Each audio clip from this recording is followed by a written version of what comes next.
Assalamualaikum warahmatullahi wabarakatuh. Bismillahirrahmanirrahim. Alhamdulillahi rabbil alamin. Wassalatu wassalamu ala ashrafil anbiya wal mursalin Sayyidina Muhammadin wa ala alihi wa sahbihi ajma'in, amma ba'du. Saudara-saudara kaum muslimin dimanapun Anda berada, pada edisi kali ini kita akan berbicara tentang orang-orang kafir beribadah di dalam masjid, dijamu di masjid, bolehkah? Ada kejadian di Jawa Tengah beberapa waktu yang lalu, biksu-biksu agama Buddha kok beribadah di masjid, dijamu di situ. Boleh enggak? Jawabannya jelas. Umat Islam dilarang membolehkan orang-orang kafir melaksanakan ibadah mereka di dalam masjid. Gak boleh itu. Umat Islam wajib melarang orang-orang kafir untuk melaksanakan ibadah di dalam masjid berdasarkan dalil berikut ini.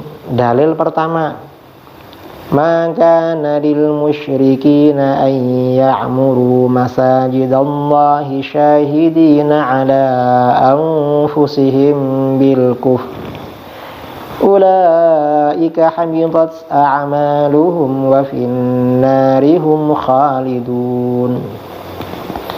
Innama ya'muru masajidallahi man amana billahi wal yawmil akhir wa aqamas salata wa adaz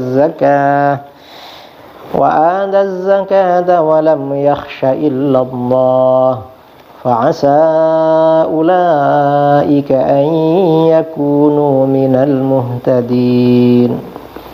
Tidaklah pantas orang-orang musyrik itu memakmurkan masjid-masjid Allah, sedang mereka mengakui bahwa mereka sendiri kafir. Itulah orang-orang yang sia-sia pekerjaannya dan mereka kekal di dalam neraka. Hanyalah yang memakmurkan masjid-masjid Allah ialah orang-orang yang beriman kepada Allah dan hari kemudian, serta tetap mendirikan sholat, menunaikan zakat, dan tidak takut kepada siapapun selain kepada Allah.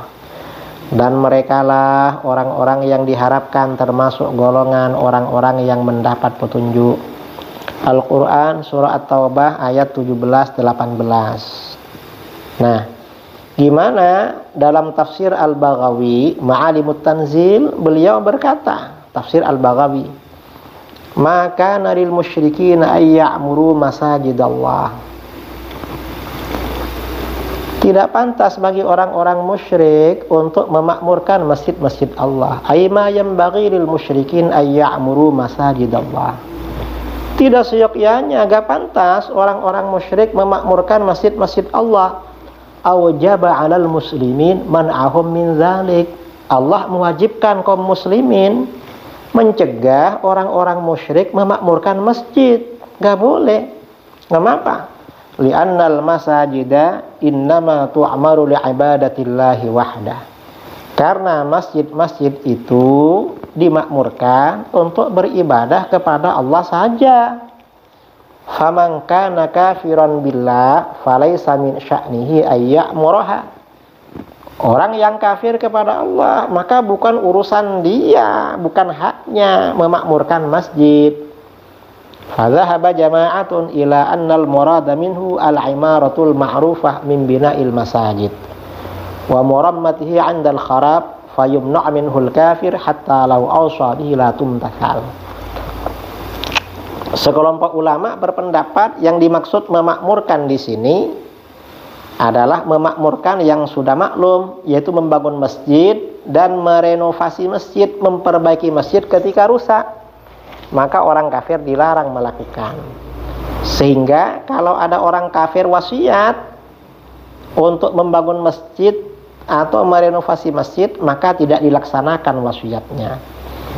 Wa hamala ba'dhum al-imaraha huna ala dukhul masjid wal qu'udi fihi. Sebagian ulama membawa ayat ini bahwa yang dimaksud dengan memakmurkan, maksudnya masuk masjid dan duduk-duduk di situ.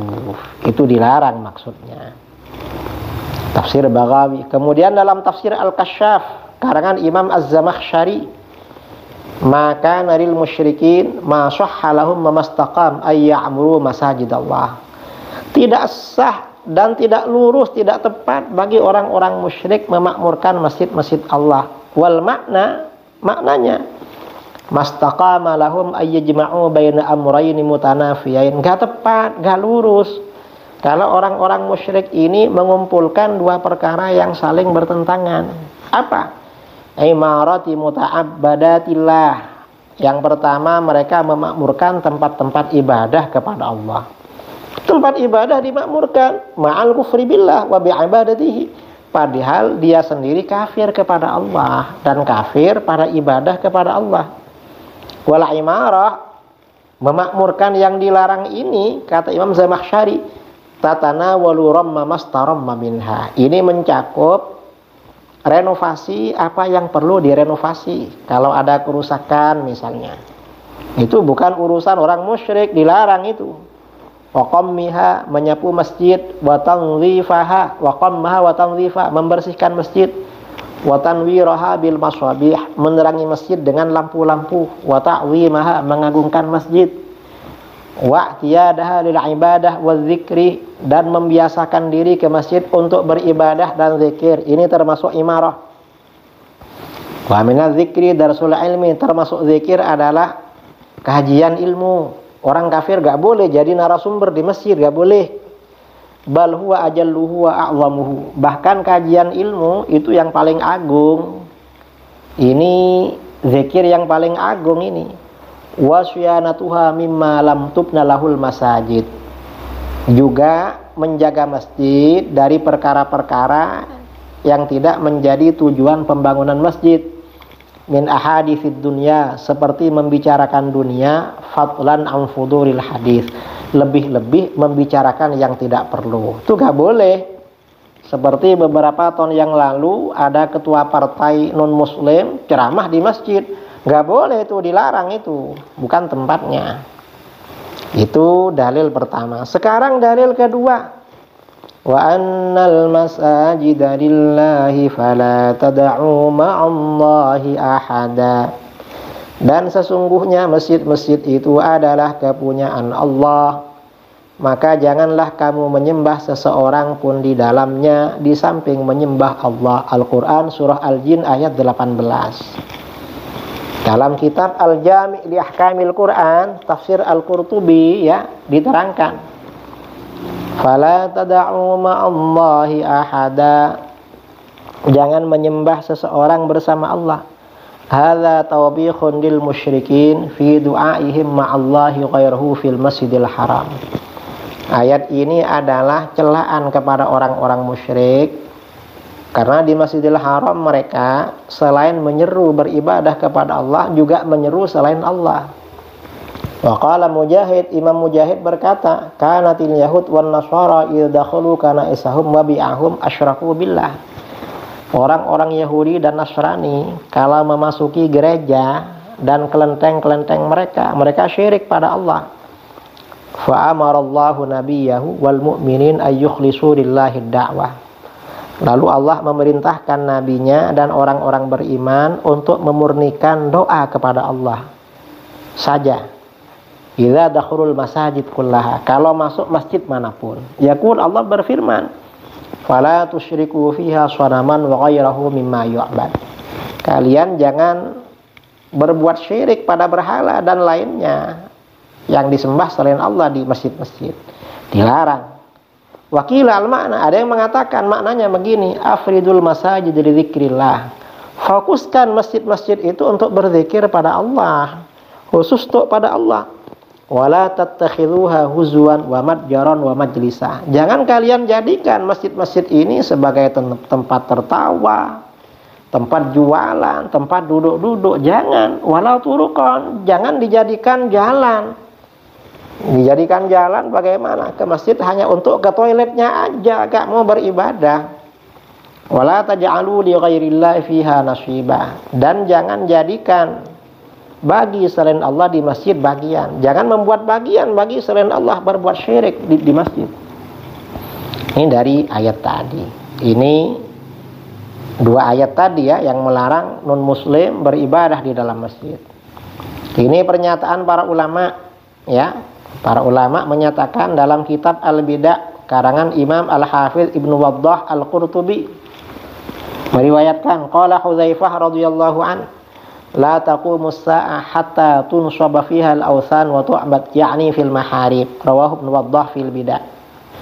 Hudzaifah radhiyallahu an berkata, sahabat ini, kiamat tidak akan terjadi sehingga berhala-berhala didirikan dan disembah di dalam masjid-masjid.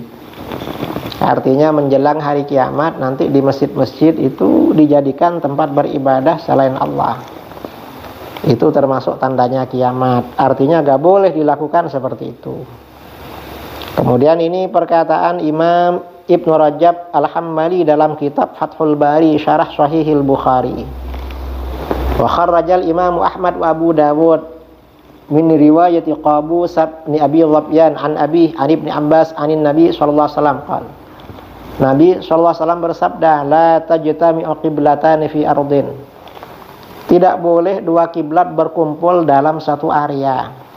Maksudnya dua agama dalam satu tempat berkumpul, gak boleh itu. Kalau Islam ya Islam.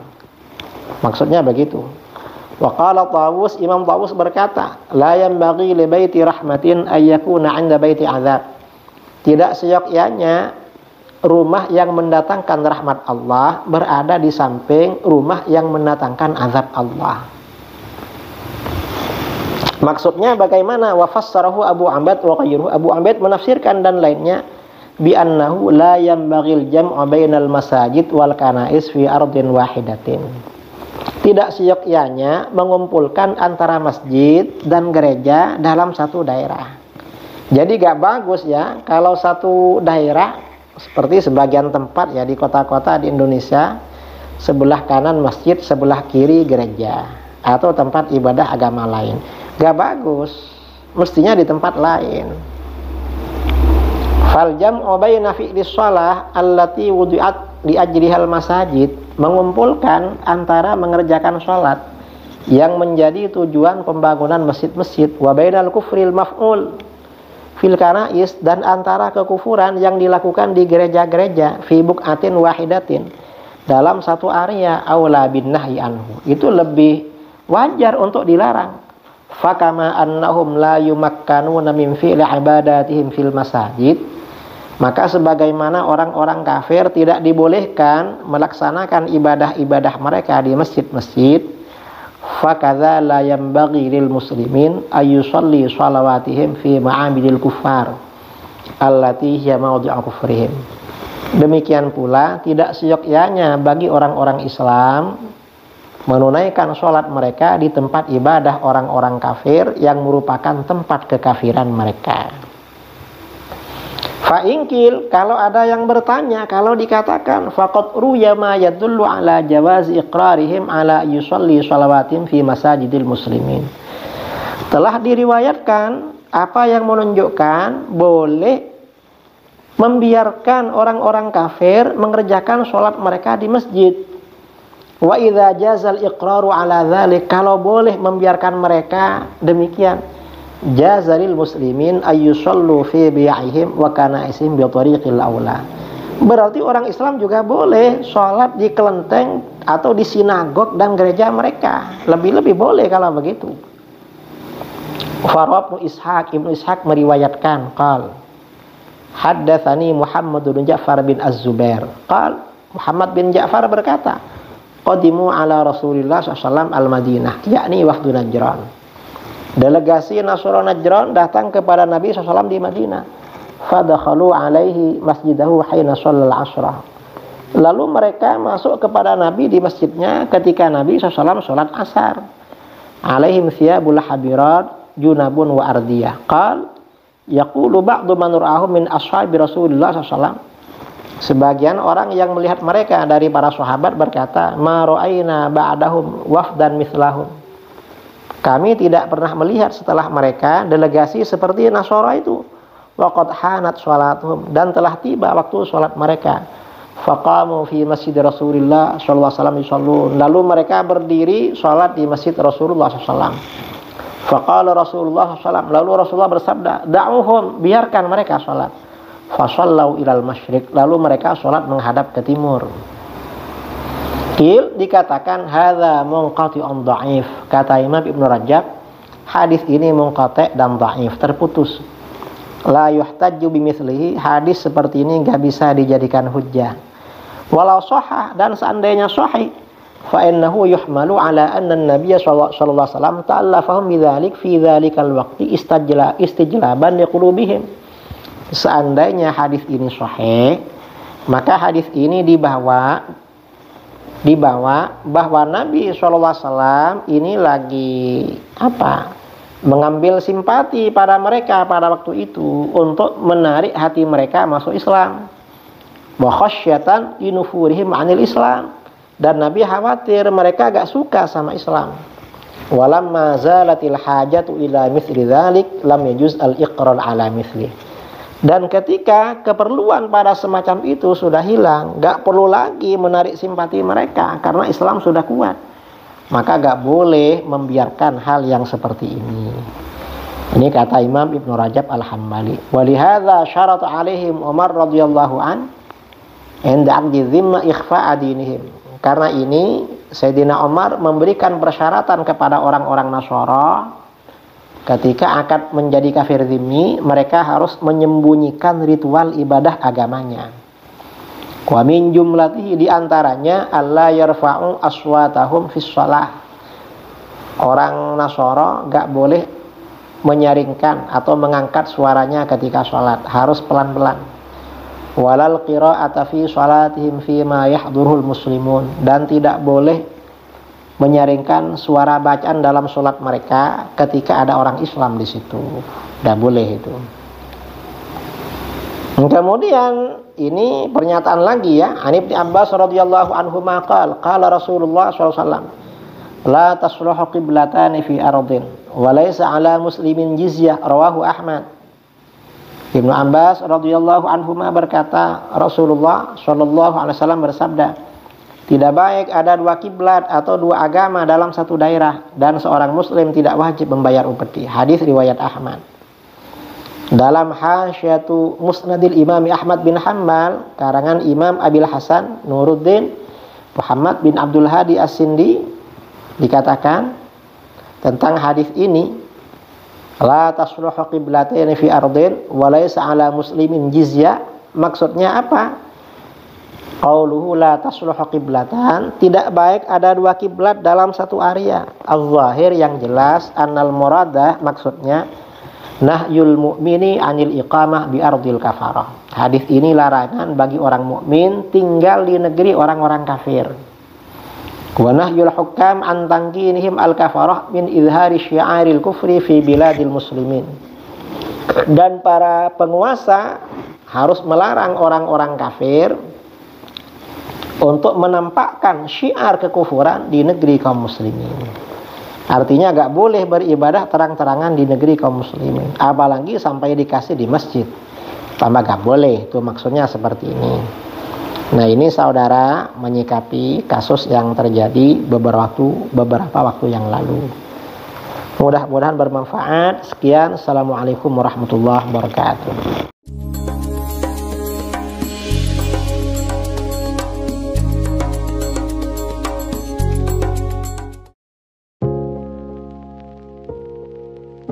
Assalamualaikum warahmatullahi wabarakatuh.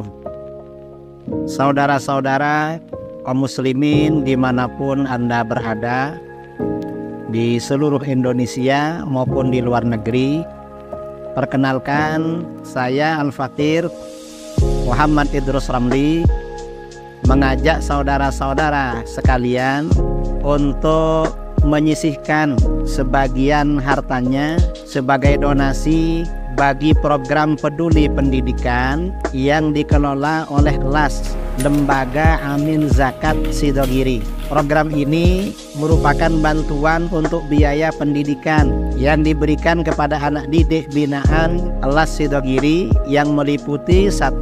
Beasiswa anak yatim dan duafa, 2. Beasiswa anak berprestasi, 3. Peningkatan SDM guru, dan 4. Penugasan dai dan atau tenaga pengajar.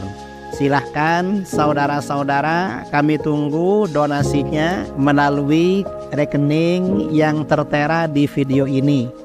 Insya Allah harta kita akan semakin berkah, semakin dimudahkan, semakin lancar, semakin bertambah. Amin, Allahumma amin. Dari saya, Assalamualaikum warahmatullahi wabarakatuh.